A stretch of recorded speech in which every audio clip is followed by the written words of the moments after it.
you who are familiar with the DiSC model. Sorry, my phone rang there. With the DiSC model, DiSC goes back to about the 1920s, and there's a gentleman by the name of William Marston who came up with the DiSC theory. He didn't create a DiSC assessment, but he certainly came up with a theory.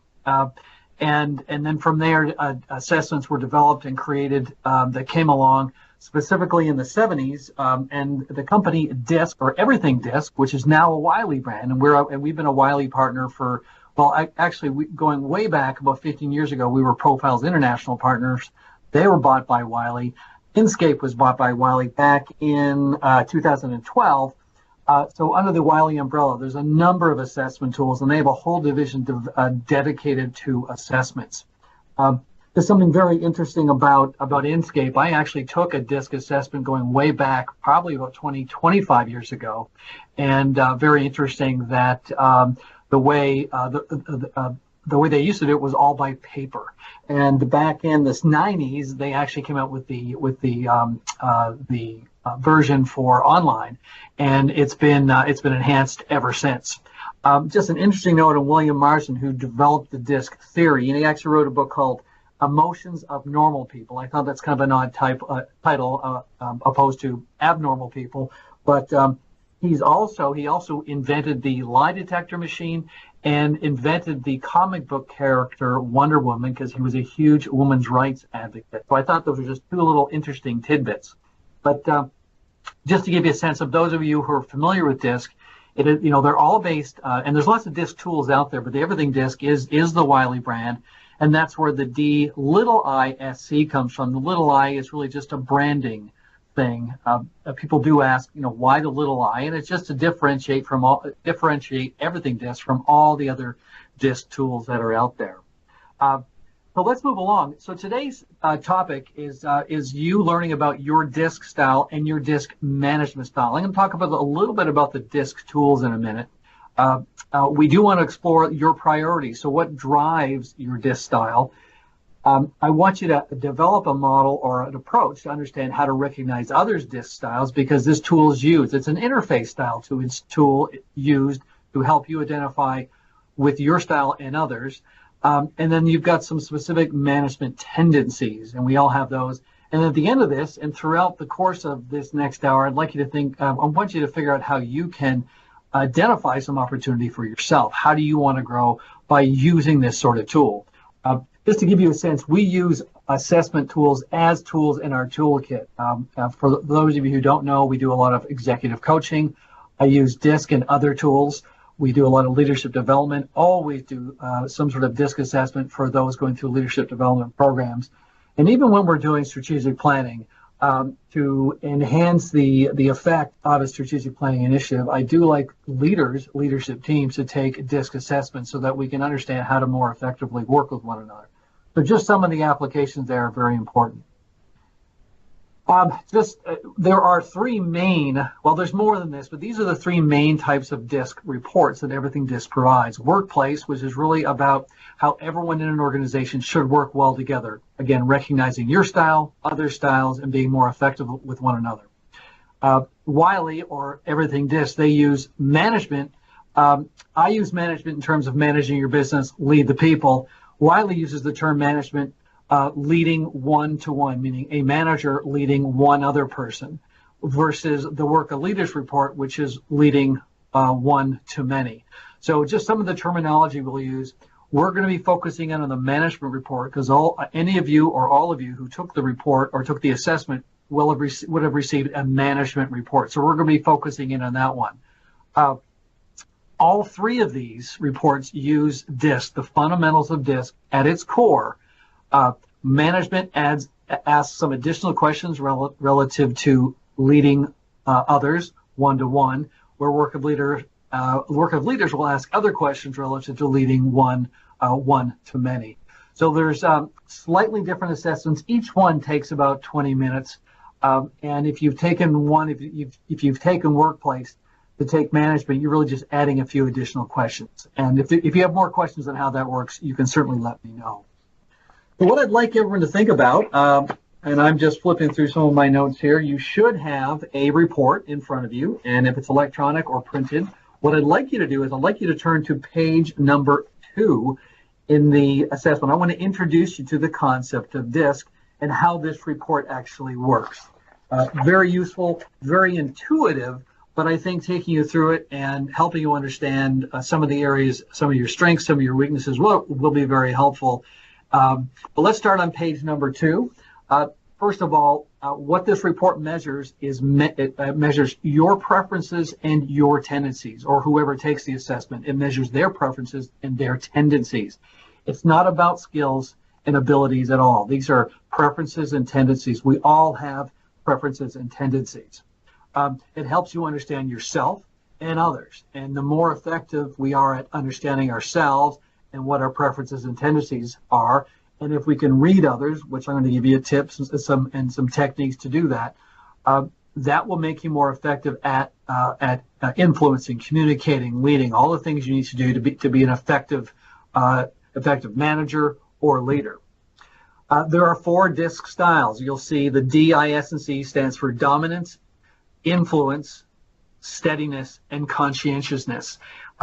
And what's also very important is there are some cornerstone principles. So if you look at page 2 in the top right-hand corner, I just want to walk through these principles. Very, very important in terms of assessing anybody, yourself, and how to use these results. First of all, we all use all 4 of these styles, but we have a tendency to gravitate towards 1 or 2 more than others, and that's very, very normal. But there is no good or bad in any one of these particular styles. We use all 3. Your management style is influenced by other factors as well. You'll see the second bullet under the cornerstone principles. It could be your background. It could be where you are in your with your business acumen. It could be your values, your beliefs. All those things will also impact your management style. But the DiSC stuff certainly helps you understand how it actually works. Understanding yourself is the very first step in being more effective with others. It will impact your experience and the experience of your employees. And then, of course, learning about other people's DiSC style can help you understand how you apply, how your priorities will affect the outcomes of different situations and how you can drive the performance of others. And then finally, you improve the quality of your management experience by using the DiSC to develop more effective relationships. And for those of you, I know there's a few of you on the line here that know that have worked with me or I've trained your organizations. You understand how important relationships are, and the fundamental aspects of relationships comes down to communication and trust. So we're going to use DiSC today to give you a leg up on your strengths, your weaknesses, but more specifically, what are your preferences and tendencies? And don't take weaknesses the wrong way. Weaknesses are those things that we may know about ourselves or may not, and it's really trying to provide a little bit of a window into your world of how you can be more influential and effective in your organizations. All right, let's continue to move on here. The next page is page 3, and this is where this gets into your style. So what I'd like you to do is have a look at page 3, and what's very important here is where is your dot. You'll see this is an example. This is not me or anyone else on this call. This is from my sample report. And if there's any of you on the line who didn't have time to take the assessment, Allison would have sent you a sample report. It could have been this one or another one, but this is a sample report. You'll see for this sample report, the dot ended up in the IS. So you'll see within each style, there are actually 3 different regions within each style, which gives us a total of 12 possible regions. So you see this dot landed in the IS category. It could be SI, S, SC, CS, and you can go all the way around the perimeter and you can see where your style can land. Again, emphasis, no one area is better than the other. But this will tell you where you are. Now, there's something that I'll get to in a minute. I'll get to you in a minute is about how do you know what all of these mean. There is a reference chart which I'm going to bring your attention to in just a minute, but I don't want to distract you. Now, what's very important as well is where does this dot line up relative to the center of the circle versus being on the perimeter of the circle. And I want to bring this to your attention. This does not mean you are strong or moderate or slight. It just means your inclination in terms of where you land. So if your dot is on the edge of the circle, the outer edge, that means your inclination is very strong. In this case, on this example, this person is an I. They fell into the I category, so they're a strong I. You could be a moderate I, somewhere in the middle, or if you're closer to the center, you're a slight I. And I'll tell you how this works. It doesn't mean that you are less of an I if you're in the center or on the outside. It just means the closer you get to the center, the more adaptive you can be to moving to other parts of the circle, meaning if you have to adapt to others. Well, let me take you to that next page here, which is in terms of how you might adapt.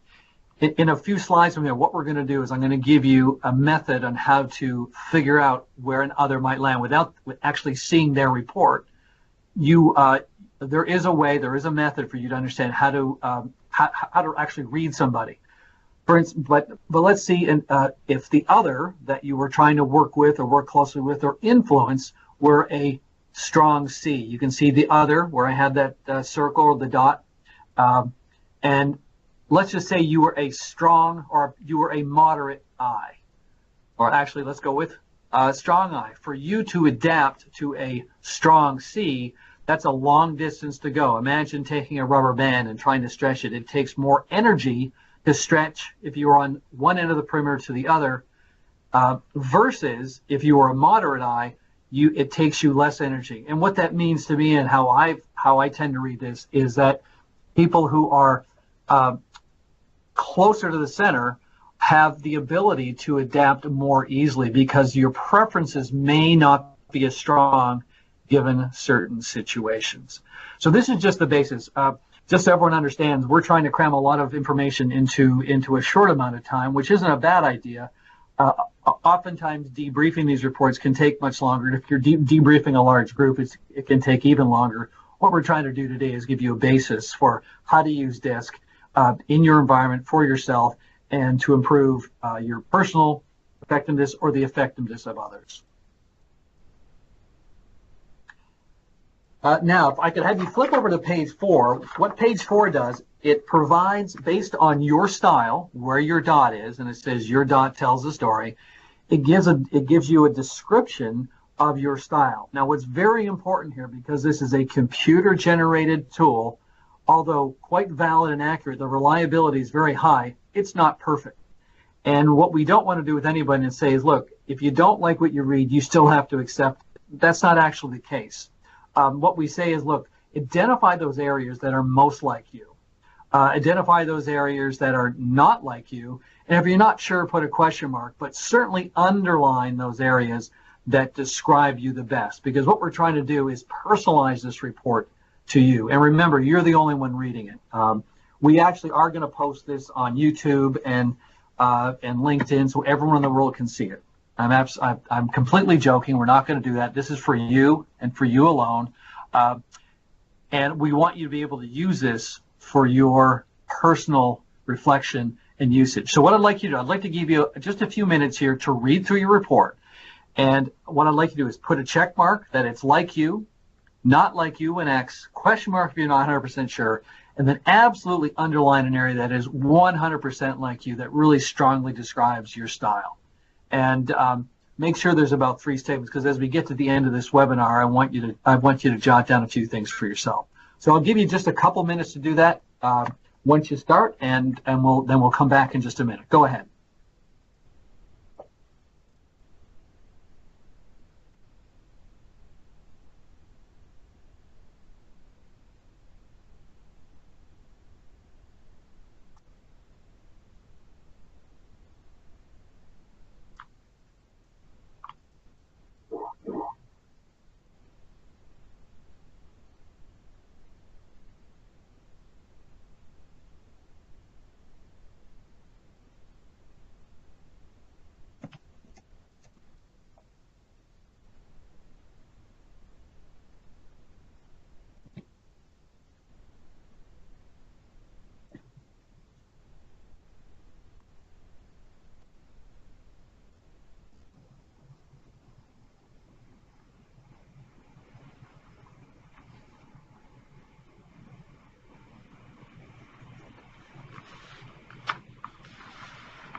I'll give you another minute or so. I don't want to shorten this too much, but we do need to move along, so take another minute or so.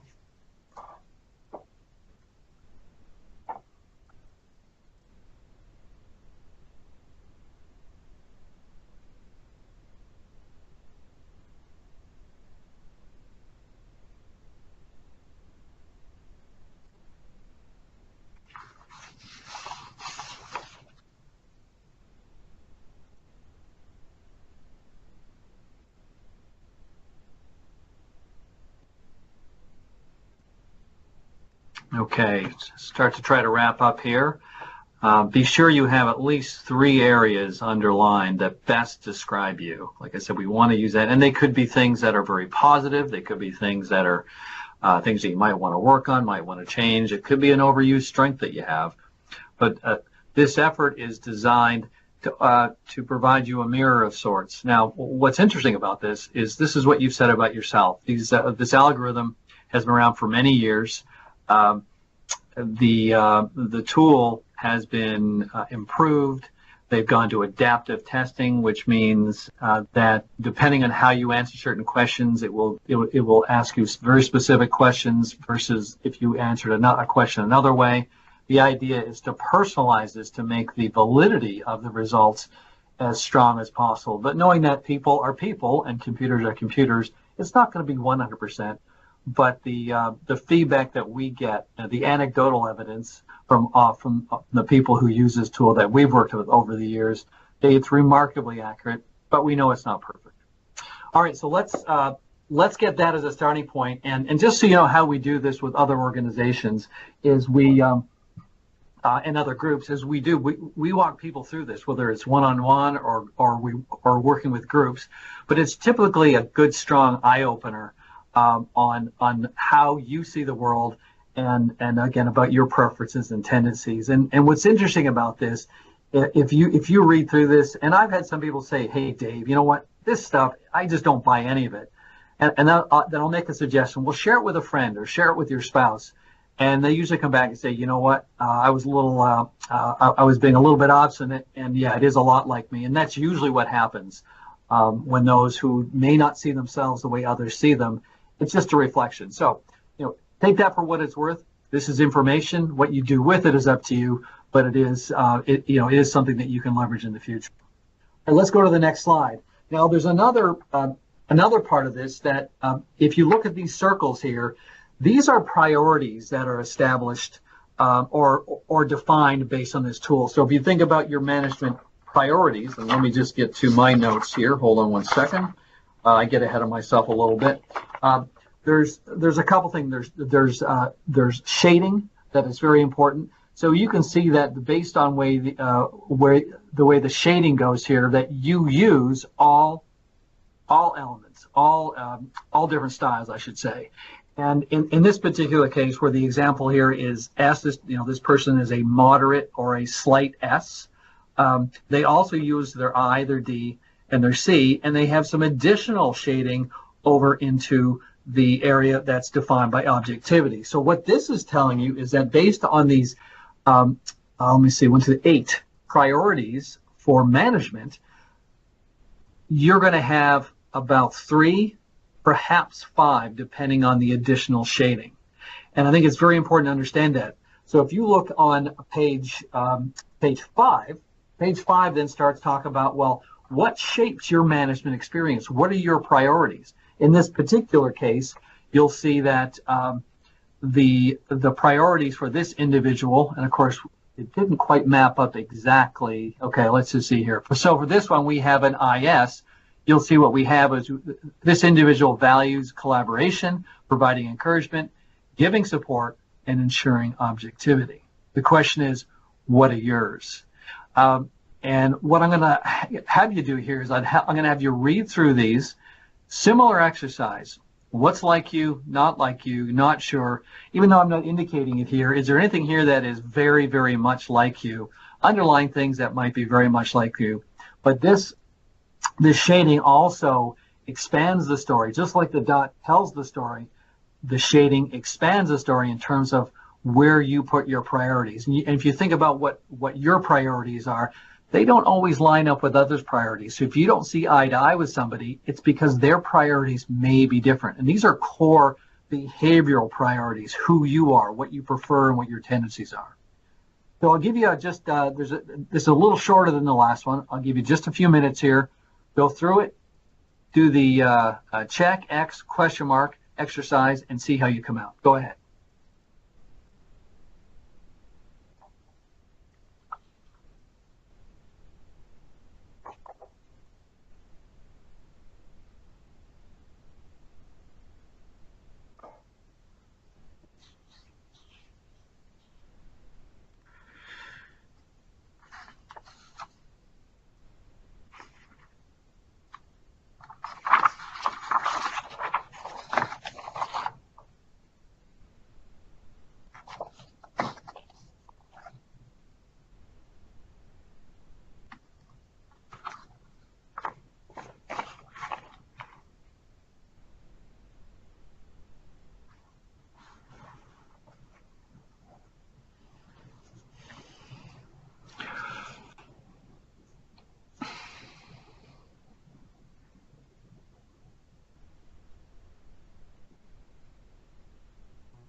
I'll give you about another 30 seconds or so to get through it.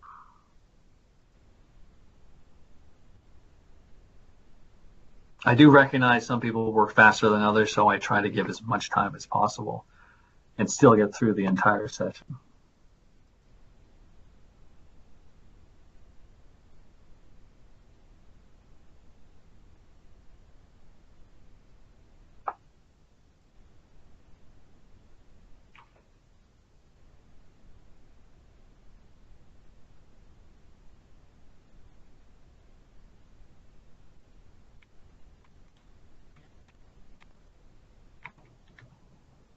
All right, so hopefully you've got a number of check marks, maybe a couple question marks, and few X's. Usually they're, like I said, they're pretty accurate, pretty darn valid, but don't get too upset if you struggle with it a little bit. Sometimes, I know we threw these reports at you very quickly today. We didn't want to give you a lot of advanced reading. We wanted to kind of hit you with it clean, so you'll have more time to absorb this. But I think you can use this information to help help understand how you deal with situations, how you can be more effective in situations, be more influential. The key with all of this, especially when working with managers and leaders, is most managers and leaders want to be more effective, more influential with their teammates, their peers, their boss. Not everyone sees the world the same way. Tendencies and preferences are individual. And the key in all of this is recognizing your own and others. And there are certain priorities that shape how we see the world and how effective we can be and how we get our work done. You've probably all been in a meeting where you disagree with somebody, or working on a team where people are moving too slowly or too quickly for you, or they're being too aggressive or assertive. And that has everything to do with preferences and tendencies. It doesn't mean it's not everything to do with your personality. People call these a personality test. They're not a test. It's more of a profile. And it's a part of your personality. It's how you like to interface or connect with the world around you. And it's how we solve problems. It's how we make decisions. These are all the things that can help you understand how you do it. But let's take a kind of a quick look at some of your motivators and stressors because of your preferences. There are going to be things, how do we get our energy? We get energy from things that, positive energy from things that motivate us. And we get our energy drained by those things that stress us out, the stressors. I'm sure that you've had days at the end of the day when you say, man, that was a long day, tough day, but boy, I got a lot done, and you feel good, you walk away feeling good, versus some days you're absolutely drained at the end of the day. And oftentimes it's because the energy's been drained from you. And this is where the stressors come in. What I'd like you to do is read through what motivates you, and read through what stresses you, the stressors, and pick two. Pick two of the top motivators. These are the things that give you the most energy. And pick two of the stressors, the things that drain most of your energy. Take a minute. That should take you about 30 seconds. Do that. And then I have a comment that I think you can use. Go ahead.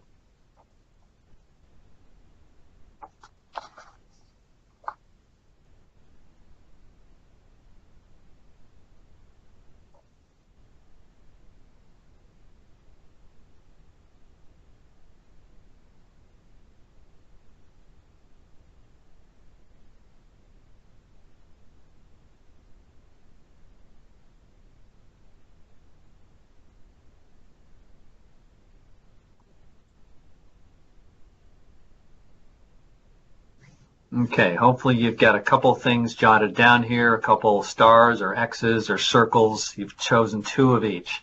Let me give you something about the, or just some information about these.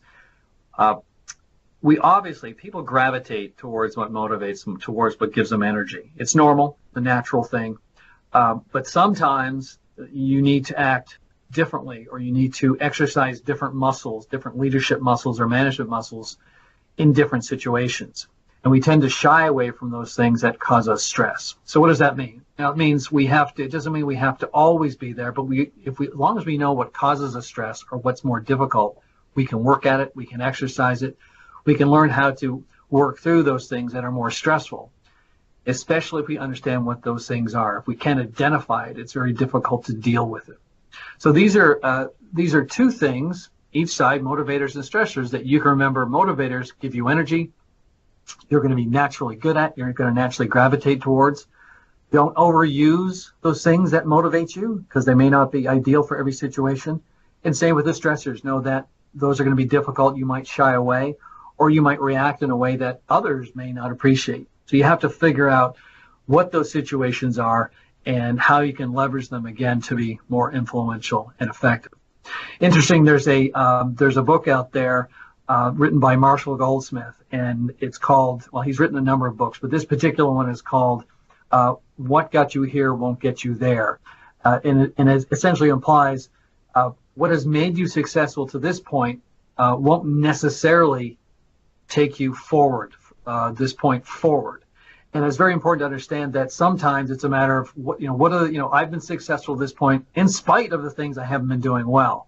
As long as we understand what they are, then we can figure out how we can make the adjustments. So always think about, hey, I've been successful at this point because of what I've done well and my strengths, but I've also had to overcome many things that are my weaknesses or things that hold me back. And as long as we continue to improve on that, then you get better and better. But if we don't embrace those things about ourselves that hold us back, we oftentimes get stuck. We don't move forward. All right, now I want to talk a little bit about how do we read other people. And we've heard this term. I've heard people say, I'm an excellent judge of people. I read people very well. And some people are very good at it. And some of us aren't. Some of us are quite lousy at it. This tool is going to be very helpful. And what I'd like you to do is turn to the very back page of your book, which is page 27. And this gives an overview of the different DiSC styles in far more detail. It's a great cheat sheet, but especially when you want to figure out how to read somebody.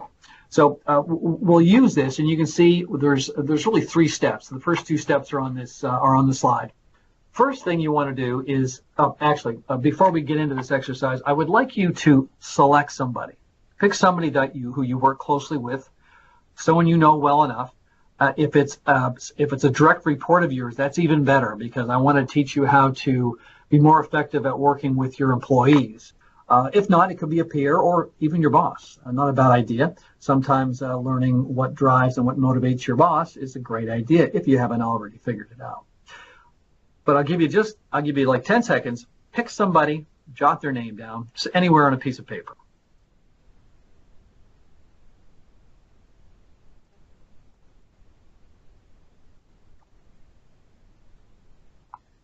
All right, you should have somebody's name. Now, the first thing we're going to do is we're going to determine, are they fast-paced and outspoken, or are they cautious and reflective. So underneath their name, write down either fast-paced, outspoken, cautious, and reflective, one or the other. It's pretty straight. It's typically pretty straightforward. Then I would like you to describe if they are questioning and skeptical or accepting and warm. So write that down underneath their name. So you're going to get a different combination here. From 1 and 2, they're going to have 2 very specific descriptors. Now, this method is in the absence of actually having them take the assessment. If they work for you, or if they're in your organization, you have the ability then perhaps to have them take the assessment where you'll get a more conclusive set of data. But this is in the absence of them actually taking it. And this is, again, on page, on handout 2.3. I forgot to mention that one of the handouts gives some information on how to use this and how to do it. One thing I wanted to read out to you was the observable behaviors, things like body language, tone of voice, and the words they choose. This will help you understand whether they're fast-paced and outspoken or cautious and reflective. Number 2, questioning and skeptical or accepting and warm. Now that you've got those 2, what I'd like you to do, and I'm going to go to the next slide here, is I'd like to look at the combination of which one they fall into. And this will give you a basic understanding of what quadrant they fall into or what style they fall into. So they're either going to be a D, I, S, or C. Now, if you recall back to your report, within each style, there are 3 regions. So we could certainly fine tune that, but at least this will give you a sense of where they are and how they might be motivated and what their tendencies and preferences are. So anybody who you work with, if you want to be more effective, influential, if you want to get your way, if you want to get a specific result, if you want to get them on your side, if you want to build trust with them, stronger business relationship, if you want them to like you, even, although that's not a necessity in business, they do need to respect you. This is a great way to figure out what drives this person. How can I get through to them more effectively? What are the things I can do differently? All right, so we have a starting point now for you on how you can read other people. And this is a great tool that you can use at any point in time. It really is that simple. Is figuring out, going back to this slide, which one of these descriptors for 1 and 2, and then how they fit in here. And it's almost a bulletproof approach. Some people are harder to reach. Those people whose dots align closer to the center are more chameleon-like. Now that's my word. That's not a DiSC word, but I find they can be more chameleon-like, and they can be very adaptive. All right, let's continue on. Now there are within the report, I'm going to have you jump around a little bit. I know what I'm going to have you do is I'm going to have you go over to page 7. And I'm going to flip to page 7 myself. I'm actually looking at my own report. If anyone wants to know my style, I'm a DI.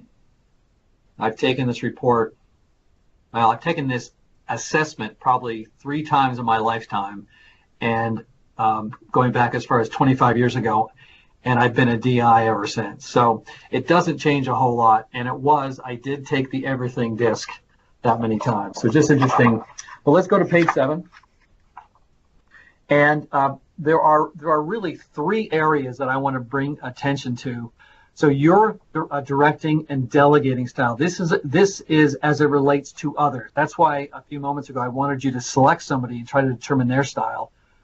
How are you with your providing directing, and delegating responsibility? And we're all a little different. Now you'll notice on page 7 provides an overview of your style, your approach.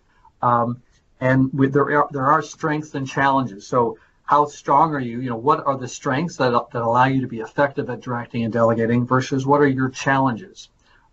What I will want you to do in just a moment is I'm going to want you to personalize this, very similar to what we've done before. Check marks, question marks, X's in the section that's highlighted here on the screen.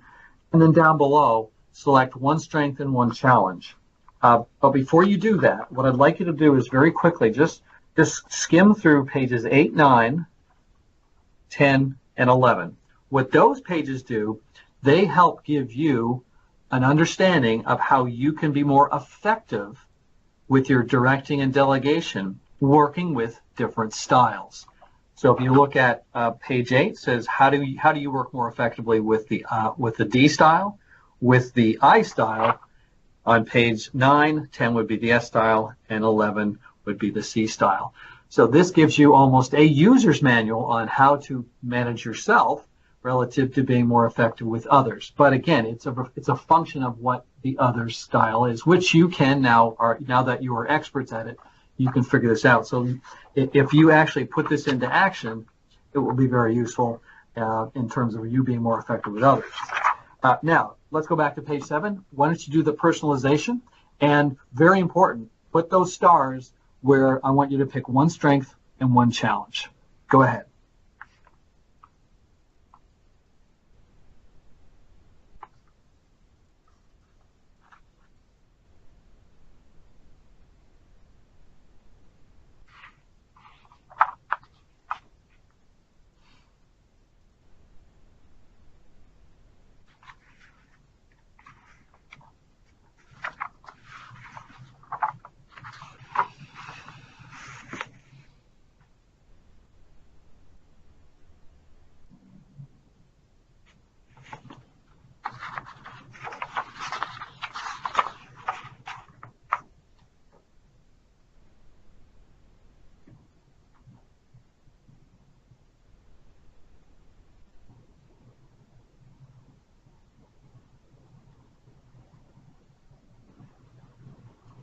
A few more seconds, try to wrap up.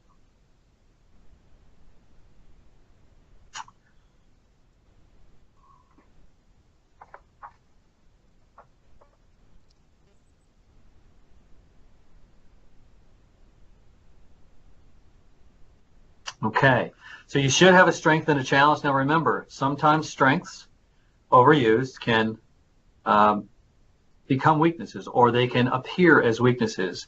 I tell people if the only tool you have in your toolkit is a hammer, that's all you'll use. Strengths are great, and we become effective and successful because of our strengths, but we also have to be careful not to overuse them. In this case, it's probably not something that you have to worry about. That's why we list challenges as well. So you can take these, and one of the last things we're going to do is I'd like you to pick 2 or 3 things from this report that'll be useful to you in improving your effectiveness. So do make sure you've actually started a couple of things.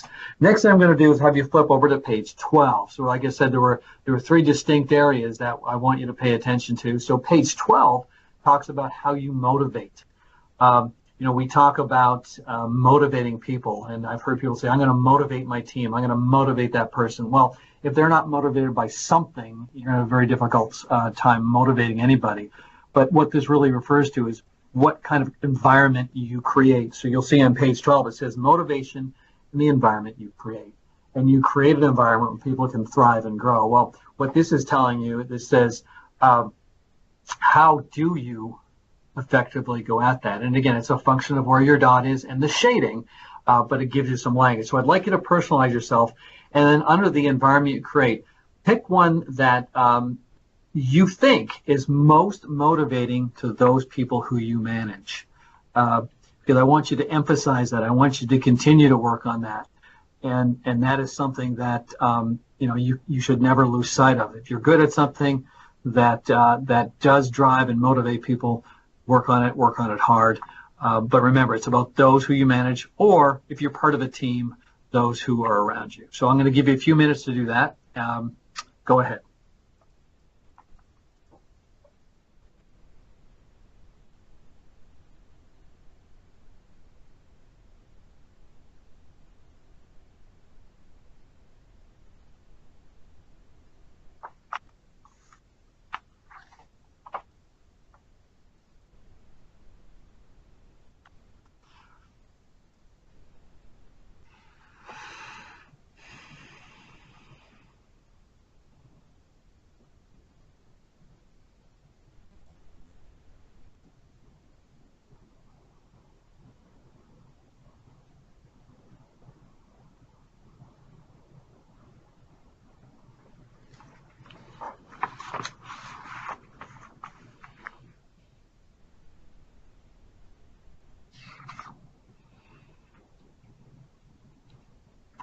few more seconds here, and we'll keep going.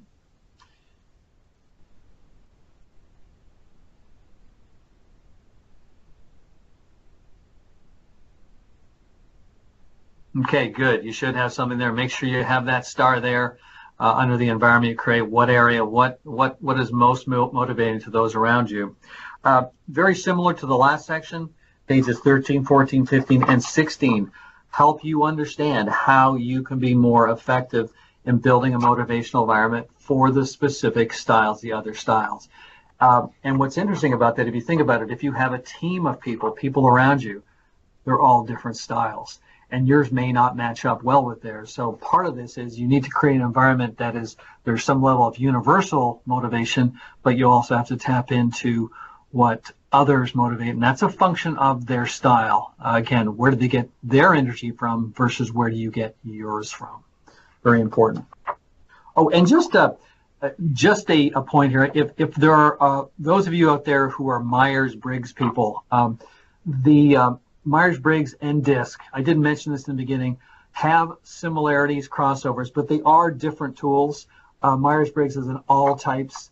DiSC focuses on some very specific things. So they are some very different and specific things. So they are a little different, but there is some overlap. So if you're a Myers-Briggs person and you're not familiar with DiSC, you'll certainly see some similarities.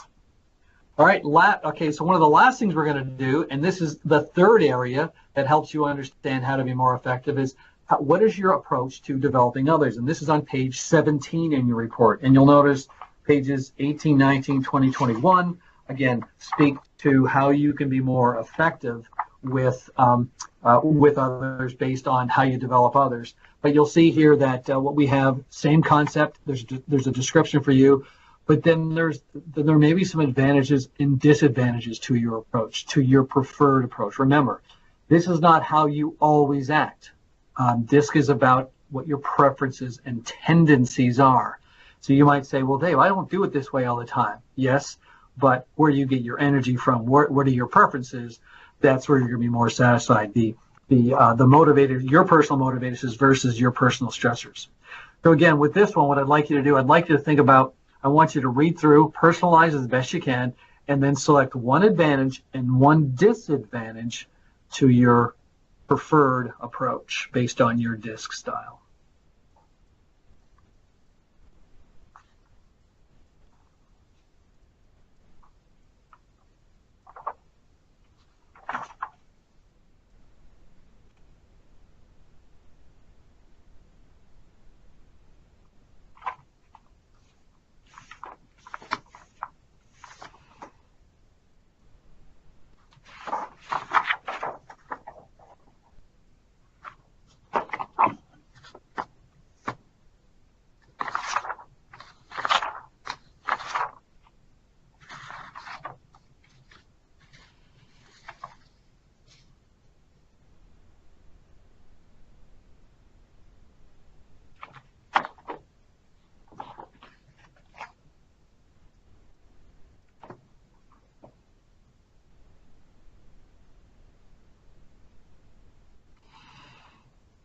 Okay, I'll give you a few more seconds to wrap up on this one.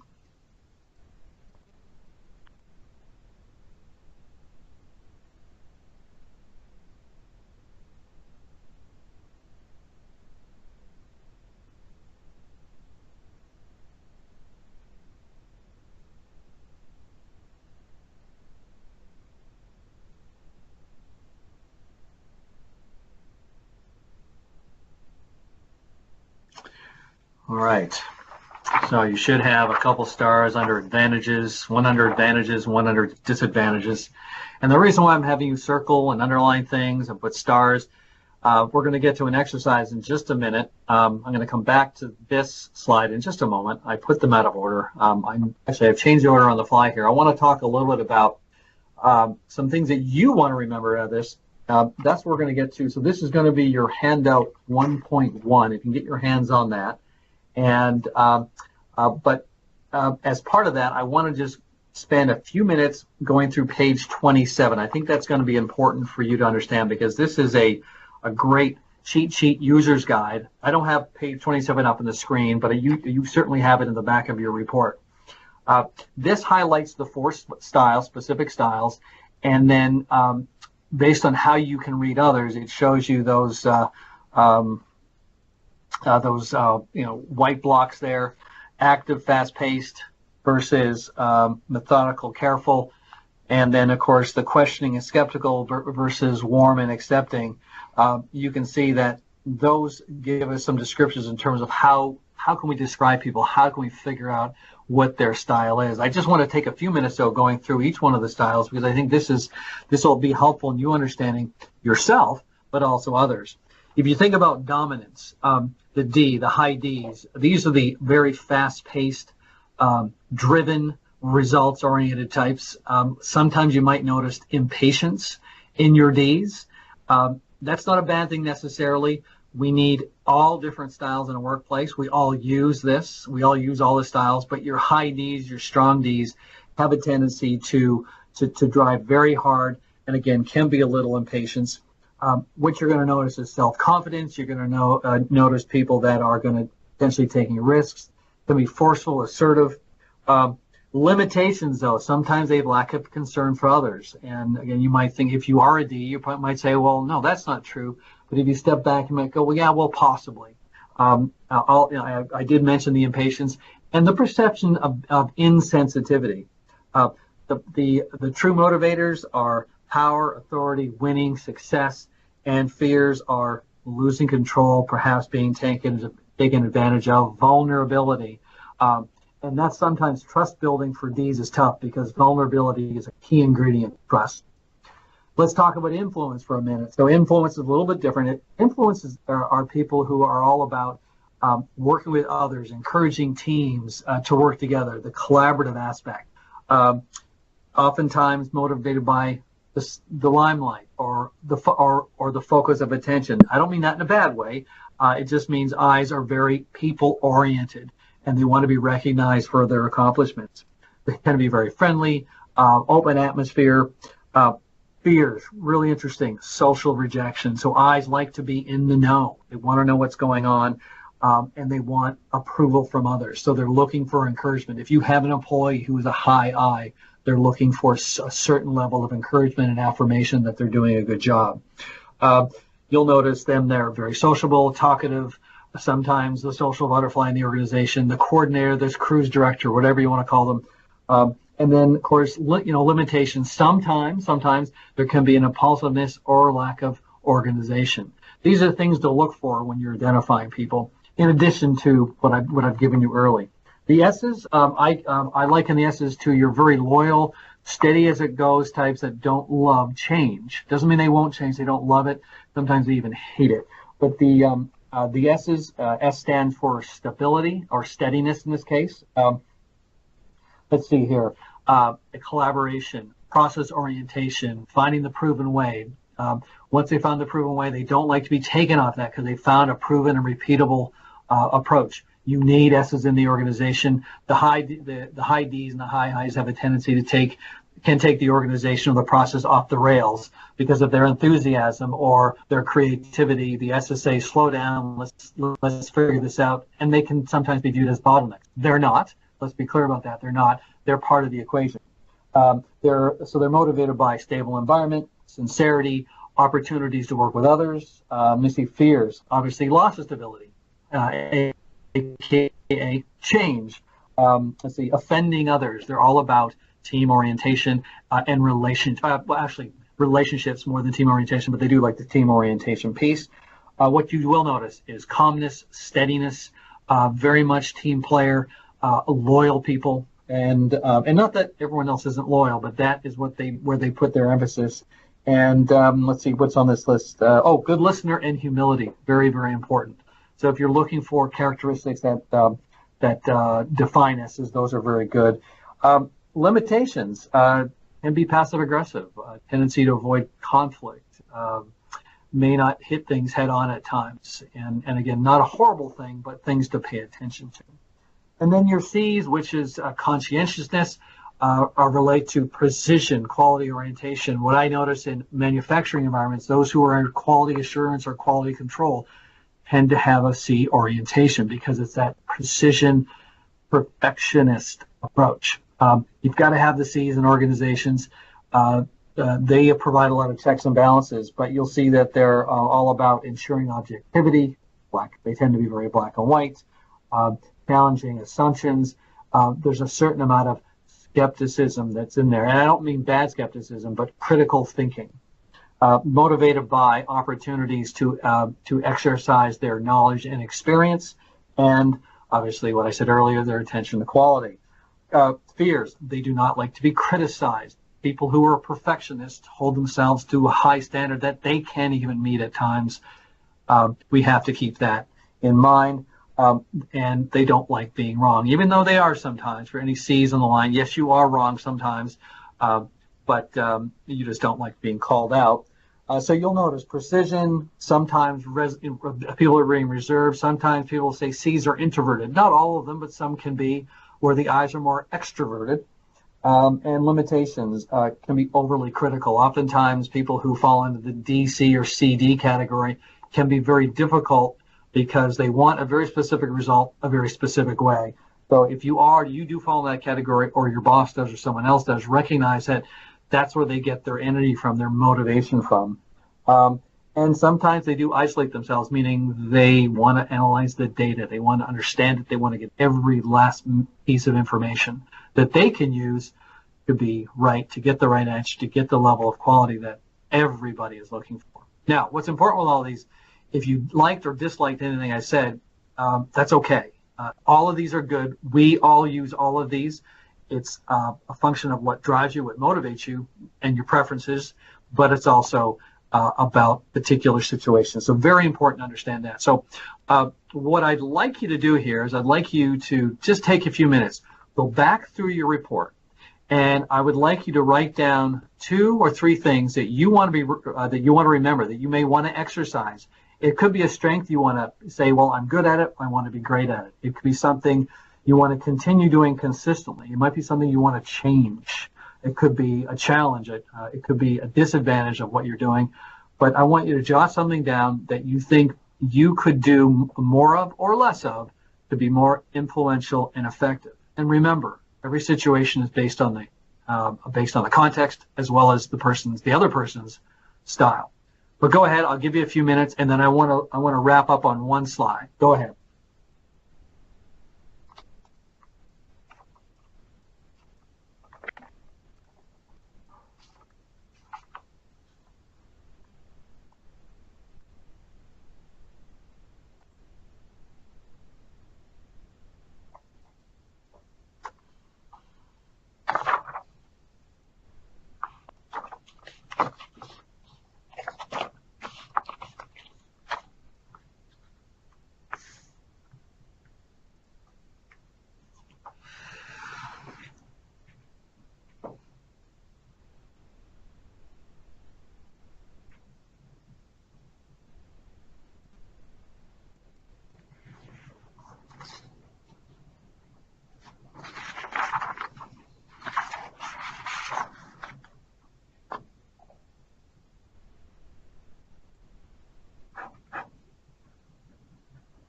Give you a couple more minutes.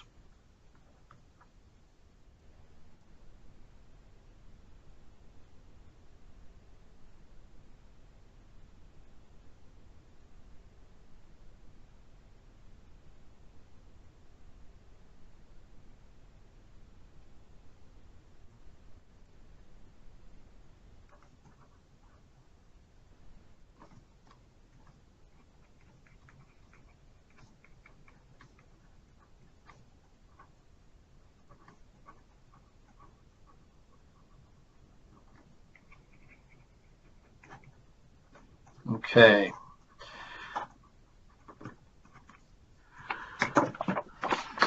Right now, what I'd like to do is I'd like to wrap up on this slide. And, oops, not that slide. This slide here. People ask, well, when do you use this tool? When's it most appropriate? And there's a variety of options. the original use of DiSC theory goes back, obviously back to the DiSC theory came out in the 20s, but it was used back in the 50s for marriage counseling. It's all about how people relate to one another, how people are motivated, what people's different approaches are. So when can you use this? Well, you can use this one-to-one. You can use this in teams. You can use this in terms of getting better outcomes on projects, a business process, because we affect business outcomes through people. It's not the business itself that struggles, it's the people who do. And if we're more effective at understanding one another and how we can work more effectively together, we're going to get better outcomes. This illustration on the screen here tells you how we use it. We do quite a bit of leadership development, whether it's executive coaching, one-on-one, me working with a particular individual, or me working with a group of people. The model that you're seeing here, this is a very typical leadership development approach that we take. We have to have a foundation, so you have to have organizational leadership. So, what are the principles of leadership? Influential communication. How do you need to see yourself as a leader? And I'll go through how DiSC applies to each one of these. Then you've got people and team leadership. So how do you as an individual, how does a leader or a manager effectively lead people and teams? That's things like delegation, coaching, performance management. And then you have to manage yourself. You have to have personal leadership. And that's everything to do with emotional intelligence. And the term we use is key moments. You're judged as a leader through your key moments. How you use DiSC here is very important. Okay, so DiSC applies to each one of these levels. Obviously, personal leadership in those key moments, your emotional intelligence, understanding yourself, self-awareness, situational awareness, relationship awareness. Those things are a direct function of you understanding yourself and how you apply yourself or behave in most situations. The more we understand, the better we can, the better outcomes we can get. So that's the personal leadership piece. You'll notice in this particular report, this is the management report. It talks about delegation. It talks about motivating. It talks about how we develop others. Those are things that are people and team leadership. And then, of course, the foundation, influential communication. Everything you do revolves around your preferences and tendencies. The way you communicate revolves around your preferences and tendencies. So you can see how this tool, the DiSC tool, and understanding more about yourself and others can have an impact across the board. So if you're thinking about improving the effectiveness of your business, you can use this tool in every aspect of your business. There are more tools in the DiSC family. I think it's something that you could look at. What we do oftentimes is we'll assess teams of people. We have team culture reports. We have comparison reports that can compare one person to another. So there's a lot of variety that comes with this that you can leverage within your organization. So you may want to think about that. If you want more information, let me know or let Alison know, and we'll get back with you. We can schedule a one-on-one on how you could apply it. Unfortunately, we're not unmuting the phones today because it would be a little noisy in the background, but certainly do reach out to this. And I think what I'll do is I just want to end on, just one point here. If I can give you, 3 takeaways, and of course, you do have your handout 101, 1.1 that you've defined for yourself. You've got your own personal takeaways, but there's 3 things. You want to learn, whether you use DiSC or not, what you want to do is you want to learn about yourself. You really want to reflect on yourself in terms of how people see you, not how you necessarily see yourself. And a tool like this helps you do that. You want to be able to learn and read others. What motivates them, what drives them, and if you can understand more about yourself, more about others, you're going to be more effective at closing any kind of gaps that are there. Because usually what slows organizations down is the friction within the organization relative to mismatched priorities and people's different styles and approaches. And then finally, what you want to do is you want to look at those gaps and differences and fine-tune your approach for better outcomes. All right, well, that brings us to the end of today. I do appreciate you being here, and if you have any questions, let us know. I'm glad you were part of this, and I hope you have a great day. Alison, was there anything or any questions that we need to answer? Nope, I just know that some people joined a little bit late, so if you have any questions, this is being recorded. It'll get uploaded to our YouTube page, and I'll email everyone as well.